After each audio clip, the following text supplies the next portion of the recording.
Porto e Baixada. Oferecimento Ecoporto Santos. Ecoporto é mais Porto.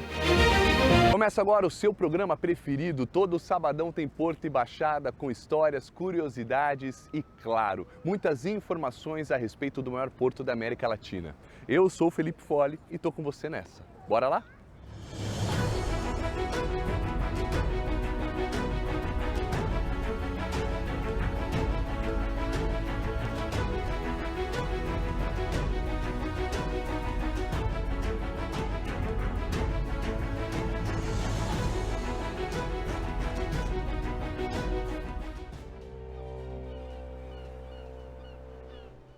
A gente sabe que as mudanças climáticas têm afetado o mundo inteiro, a gente está com medo, desesperados. E aí a gente foi falar com um biólogo para entender melhor como essa situação climática afeta o nosso dia a dia e, lógico, o dia a dia do maior porto da América Latina. Quando a gente fala de mudanças climáticas, nós não estamos falando de transformações que ocorrem no planeta Terra ao longo dessas eras geológicas que o planeta tem, né? Ele está aqui há 4,5 bilhões de anos. A gente sofre alterações que elas são causadas tanto pelo Sol quanto pelo homem. E são essas que vêm nos preocupando nos últimos anos, principalmente da era industrial para cá. O que ela pode causar, né? Geralmente ela causa um impacto. E esse impacto é sentido justamente no nosso dia a dia, com efeitos climáticos extremos, alagamentos, inundações, temperaturas altíssimas, produções agrícolas sendo afetadas, entre outras coisas. A gente tem alguns efeitos climáticos que a gente sofre já normalmente, que são os efeitos do Pacífico, que é o El Niño e o Laninha. Então são efeitos climáticos que aquecem o continente. E também, ao mesmo tempo, na sequência, né, que é o El Niño aquece, vem o Laninha, que vai dar aquele resfriamento.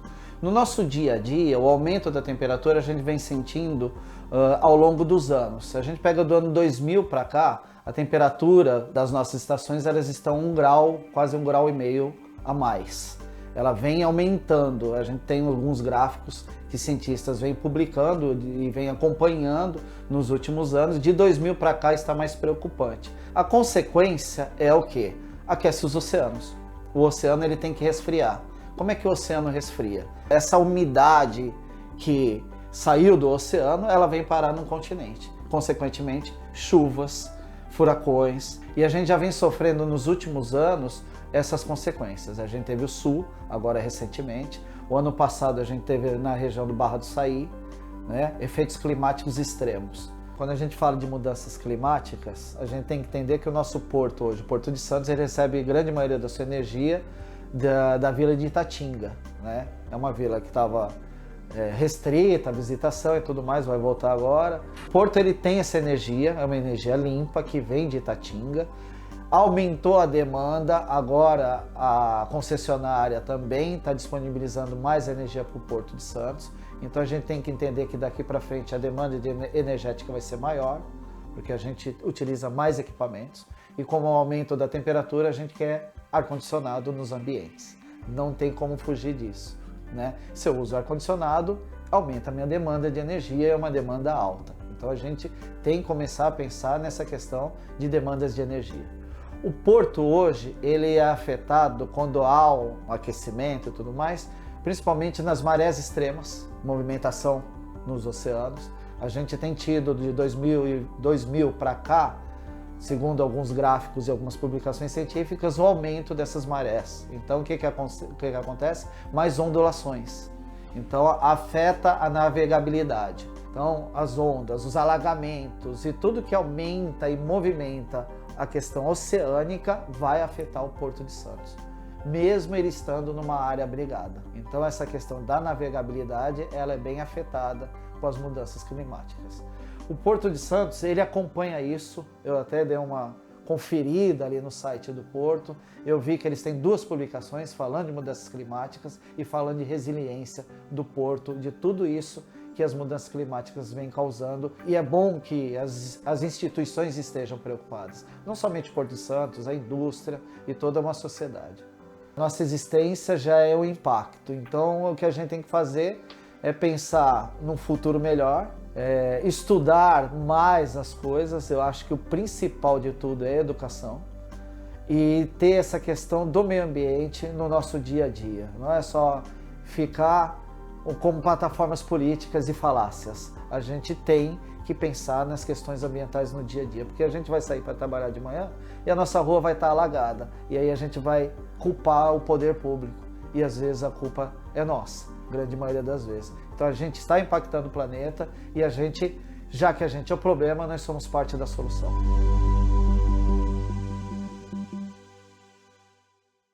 O Porto e Baixada já fez uma matéria falando sobre o PortoCast, que é um podcast em vídeo feito especialmente para falar do Encontro Regional Indústria Porto 2024, o ERIP. Então eu mesmo fui lá conversar com o idealizador para saber sobre o ERIP 2024 e, claro, sobre a carreira dele. Ficou legal, vamos ver? Para quem ainda está chegando agora nesse episódio específico e não te conhece, o que a gente tem que saber do André Orsini para a gente entender como você está conectado com a história do Porto e por que você está nesse processo? Então, Felipe, há 20 anos atrás eu comecei a desenhar um projeto de um aeroporto de cargas e eu entendi no começo que eu precisaria entender de porto, porque esse projeto do aeroporto ele está conectado diretamente ao porto. E aí eu comecei a visitar portos pelo mundo, né? Eu fui para a Ásia, eu fui para a Europa, fui na América Central, fui na América do Norte, fui conhecer os grandes portos, os 10 primeiros portos do mundo. Mas 3 mais impressionantes, só para... Hong Kong, são os portos asiáticos, né? Hong Kong, Xangai, Shenzhen é um lugar que me marcou muito, porque além de ser um porto muito pujante no mundo, ele tem atrelado a tecnologia junto dele, as universidades. Então Shenzhen é uma região que me marcou bastante. Mas quando você vai num porto da Ásia, qualquer coisa que você olhe é extremamente significante, porque assim, é 10 vezes, 50 vezes maior de tudo que você já viu, com muita tecnologia. Eu lembro de como eu fiquei impressionado a primeira vez que eu vi caminhão andando sem motorista. Isso faz mais de 15 anos atrás. Você vê um porto com um caminhão movimentando um container lá dentro e não tem ninguém dirigindo, né? E o caminhão dá seta, ele para, ele dá farol pro outro, tudo isso administrado à distância, né? Você imagina, 15 anos atrás ver um negócio desse, é uma coisa louca, né? E eu fui aprendendo de porto, aprendendo de navio, aprendendo de logística como um todo, tudo isso baseado aí para esse projeto que eu também estou à frente há 20 anos, né?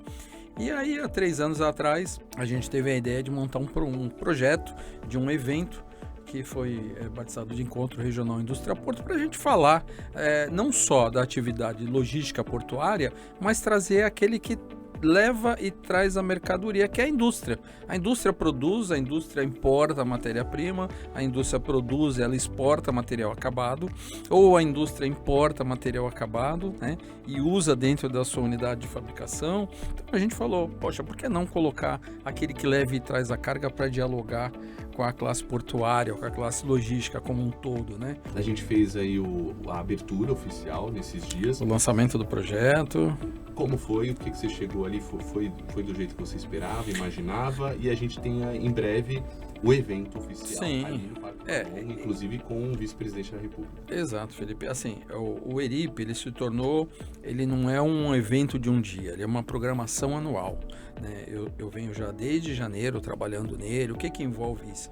Envolve um planejamento de construir pautas. Essas pautas são importantes, por quê? Porque diferentemente dos outros eventos que a gente está acostumado a ver, sempre no final, nos 2 primeiros anos, a gente gerou um relatório conclusivo do evento. Esse relatório é encaminhado ao governo federal e ao governo do estado. Isso é maravilhoso. Então, o que a gente faz? No ano seguinte, a gente tenta fazer um comparativo para saber, puxa, aquilo que a gente levantou a mão, chamando a atenção, funcionou? Andou? Então, assim, esse evento ele já começou desde janeiro, no seu planejamento, no seu pensamento. A gente tem um comitê, né? Os membros constroem a pauta junto comigo, né? São 8 pessoas no comitê, são pessoas da indústria, são pessoas do porto, são pessoas de algumas atividades diferenciadas que têm uma visão macro sobre o negócio, e a gente vai construindo essas pautas juntos. O que a gente fez agora foi o lançamento oficial, porque temos a data do evento, 19 de agosto. né? Aí vai ser no recém-inaugurado Parque Valongo, para que as pessoas, primeiro, conheçam aquele espaço. Segundo, a gente está dentro do porto, em frente tem terminal, do lado é terminal, atrás é a ferrovia, a gente está bem no centro nervoso do Porto de Santos ali, né? E a ideia é que no dia a gente tenha uma pauta de manhã de indústria e uma pauta de porto, após o almoço uma pauta de indústria e uma pauta de porto, e depois uma reunião de um relatório conclusivo onde a gente vai levar para 2025 saber se aquilo que a gente conversou em 24 efetivamente aconteceu. Gostou? Quer ver esse papo completo que eu tive com o André Orsini? Então você tem que acessar encontroindustriaporto.com.br, acessa lá a aba PortoCast, você já vai assistir ou vai direto no canal do YouTube ERIP 2024. No próximo bloco você vai ver como foi o ESG Challenge que aconteceu no último final de semana aqui em Santos, então não saia daí, tô te esperando. Porto e Baixada. Oferecimento Ecoporto Santos. Ecoporto é mais porto.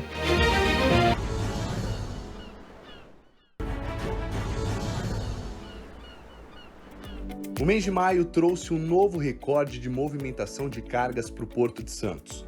Foram 15,8 milhões de toneladas, o que estabeleceu a melhor marca para o mês e acima do que havia sido movimentado em maio de 2023. As cargas do agronegócio, mais uma vez, lideraram o recorde, com destaque para o açúcar, o café em grãos, carnes, celulose e muitos outros produtos. Com isso, o movimento acumulado do ano subiu para 11,5%, deixando um total de 72,8 milhões de toneladas movimentadas de janeiro a maio. Os dados são da Autoridade Portuária de Santos.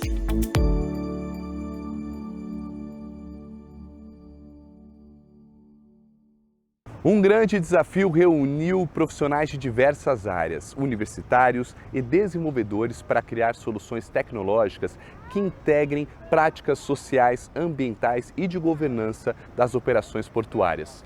Esse foi o ESG Challenge que aconteceu no último final de semana em Santos. Cláudio, seguinte, queria ver contigo como funciona esse processo deles. Nos bastidores eu estou sabendo que eles criaram esse projeto em dias. Quantos dias?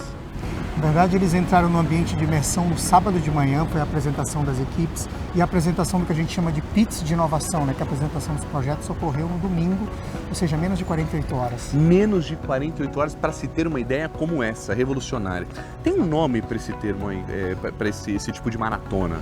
Isso, é um hackathon, né? Hackathon. Isso é muito comum em São Paulo, é uma maratona tecnológica, você submete estudantes, né, comunidade tecnológica, a problemas reais, né, e eles precisam solucionar dentro desse tempo.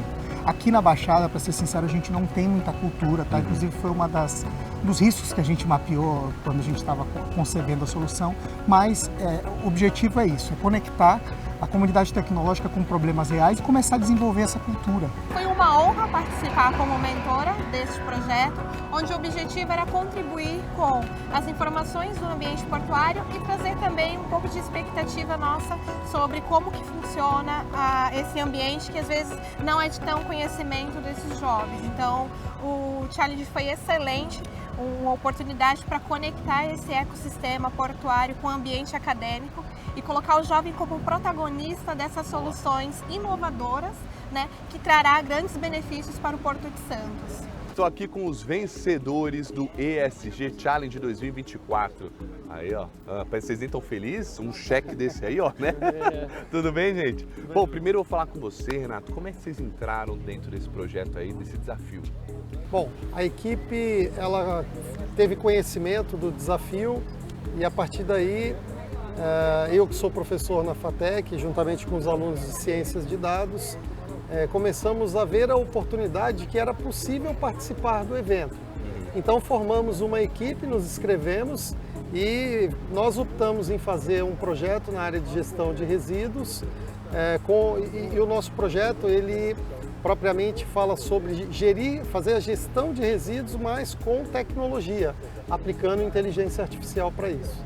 Como que ela vai funcionar e como ela vai ajudar? Bom, existe uma central de resíduos, né, que vai monitorar todas as informações que vão chegar para essa central de resíduos a partir do desenvolvimento do uso da tecnologia. A tecnologia vai ser aplicada para poder reconhecer o resíduo e a partir daí isso vai chegar numa central de resíduos que vai fazer uma classificação desse resíduo e até mesmo já startar uma mitigação do resíduo para que ele possa ser removido. Agora com você, Flávia, como que foi essa experiência de dentro, né? Vivenciando tudo isso com os mentores, conta. Estar nesse hackathon promovido pela autoridade portuária e dentro do Parque Tecnológico realmente foi um verdadeiro intercâmbio, foi muito único porque foi um ambiente que promoveu a criatividade, então nós conseguimos desenvolver ideias junto com os mentores e profissionais da área portuária, eles contribuíram muito com feedbacks, novas ideias e isso foi importante porque antes de apresentarmos pitch para os especialistas da área, nós tivemos esse preparo junto com os mentores e esses profissionais. E agora nós estamos entusiasmados, porque serão 12 meses de incubação. Legal, né? Juntamente com o Sebrae, dentro do Parque Tecnológico. E a nossa expectativa é ganhar mais experiência nessa área, visitar os terminais, entender quais são as demandas, para que o nosso projeto, durante esse tempo de incubação, ele ganhe mais forma, mais vida. O que vocês imaginam agora para o futuro desse projeto? Bom, o futuro, nós estamos assim numa fase de entender a extensão para poder entregar uma solução dentro do que a autoridade portuária necessita, dentro do que a comunidade portuária necessita. A nossa visão é de que isso não é um problema isolado, não é um problema só aqui de Santos. Então, nós temos como uma visão de futuro desenvolver uma ferramenta que poderá ser aplicada em qualquer porto. E super indicamos aos próximos desafios aí que participem, novas equipes participem, porque vale muito a pena. E quanto maior o número de equipes, melhora ainda mais a competição. E isso é saudável. Eu acho que só tem ganho, né? Por exemplo, você vai ter a oportunidade de abrir, de construir uma nova empresa, ou seja, empreendedorismo na veia. Na veia, apoio legal. do Sebrae Santos para fazer toda essa parte administrativa, burocrática. Você vai ter direito a usar as instalações físicas do Parque Tecnológico por 12 meses, né? O coworking lá, que é muito bem estruturado. Você já sai com o financiamento do projeto, um incentivo financeiro de R$36 mil. Olha só, todo o networking que a gente vai colocar à disposição do Manifesto SG, da Autoridade Portuária, da equipe técnica da PS, né, dando suporte para esse time. Ou seja, realmente é a base necessária para eles desenvolverem essa solução. E a gente pretende fazer mais, tá? Ele é o primeiro de muitos, que a gente espera. Muito bem, parabéns, Cláudio. Parabéns para você e para todo o time, viu? Muito Obrigado. legal, cara. Valeu.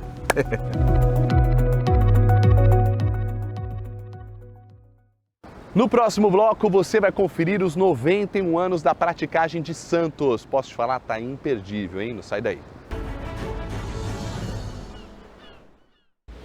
Porto e Baixada. Oferecimento Ecoporto Santos. Ecoporto é mais porto.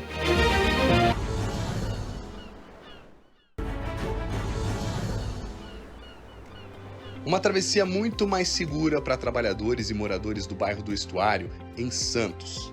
É isso que a nova passarela construída sobre um trecho da Avenida Governador Mário Covas Júnior trouxe juntamente com a revitalização de um espaço público que ganhou até playground para as crianças. A passarela era uma reivindicação antiga de moradores e trabalhadores e foi feita em parceria entre a Eldorado Brasil e a Prefeitura de Santos. A estimativa é que passem pelo local mais de 1.000 pessoas por dia. Uma boa notícia, não é mesmo?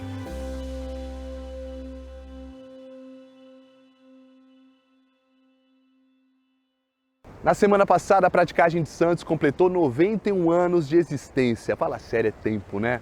Você sabe que esse é um trabalho fundamental para o Porto de Santos e claro que a gente foi ver de perto essa comemoração e saber mais detalhes e curiosidades. Você vai ficar por dentro agora.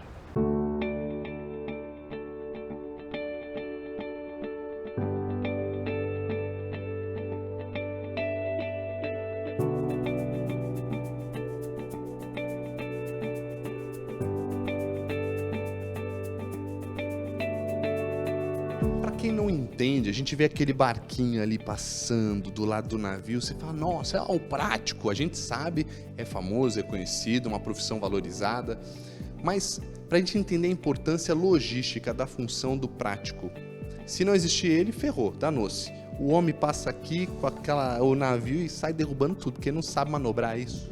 Um exemplo é o seguinte, por exemplo, um comandante que escala aqui o Porto de Santos, a maioria dos navios são estrangeiros aqui, 90 e poucos % dos navios que entram e saem aqui são navios estrangeiros. Então, o comandante ele não é obrigado a saber as características de cada porto que ele entra. Às vezes um navio desse escala 5, 7, 10 portos numa viagem.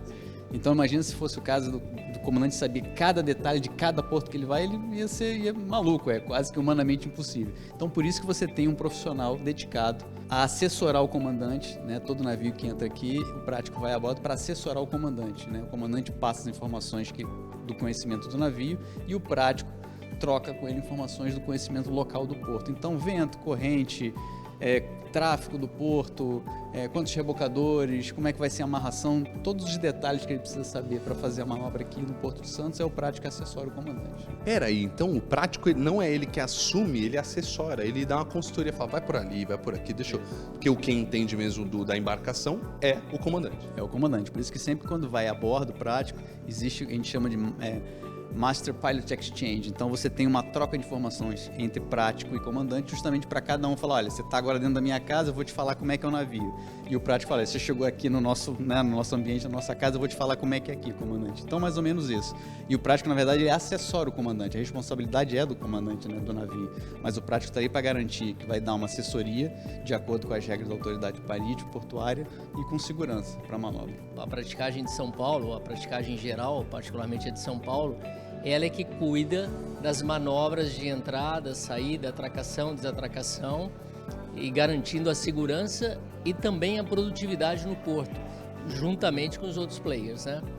Então a praticagem é uma engrenagem pequena no porto, mas fundamental. Se a praticagem falhar, o porto para, efetivamente. Que será o momento futuro da praticagem? Ela cresce mais, a operação aumenta ou não? Como que é esse investimento ou não? Entender um pouquinho dos bastidores, assim. A praticagem vamos dizer assim, ele é diretamente proporcional ao desenvolvimento do porto, né? Então, se, por exemplo, chega um navio novo, como foi o caso do 366, né? A praticagem teve que se preparar, teve que estudar, pesquisar, treinar, ir para simuladores, conversar com comandantes, conversar com outros práticos que já faziam essa manobra.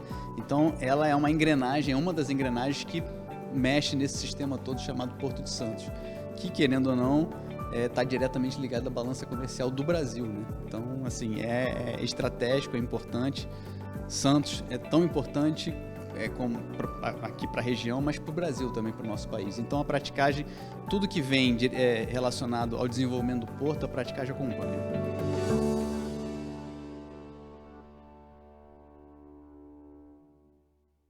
É isso aí, gente. Fim de mais um programa Porto e Baixada, mas não sofre não, porque sábado que vem tem mais. Você sabe, você vai ficar sempre muito bem informado com um programa que faz o melhor para você. A gente tem buscado muitos conteúdos, muitas pautas. Aliás, se quiser sugerir qualquer pauta, vai no nosso canal do YouTube, comenta lá, ó, eu tenho uma sugestão, vai atrás desse terminal, eu conheço uma pessoa com uma história legal que trabalha no Porto, que a gente vai atrás por você e para você. Até o sábado que vem. Tchau. A importância do porto é muito grande, assim, para ser falado assim, com poucas palavras. O porto, ele marca a cidade por conta do seu movimento, por conta da sua popularização e todo o processo de industrialização lá fora, o que o Brasil tem de muito, muito, muito importante.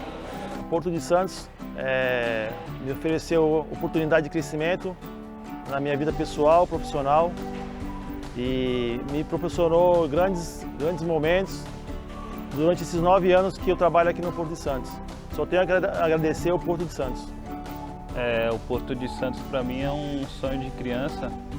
Eu entrei aqui pelo campus, fui aprendiz aqui por 1 ano e 2 meses, aí tive a oportunidade de entrar para a recepção, depois eu migrei para a portaria e cheguei na operação aqui como assistente de operações.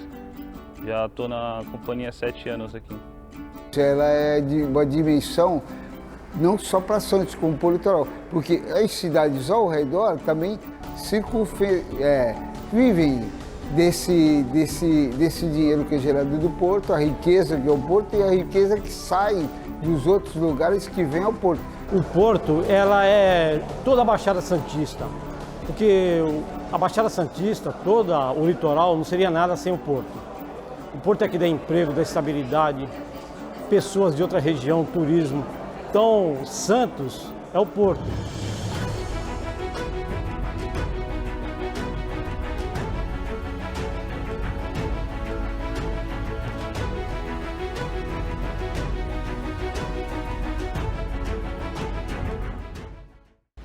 Porto e Baixada. Oferecimento Ecoporto Santos.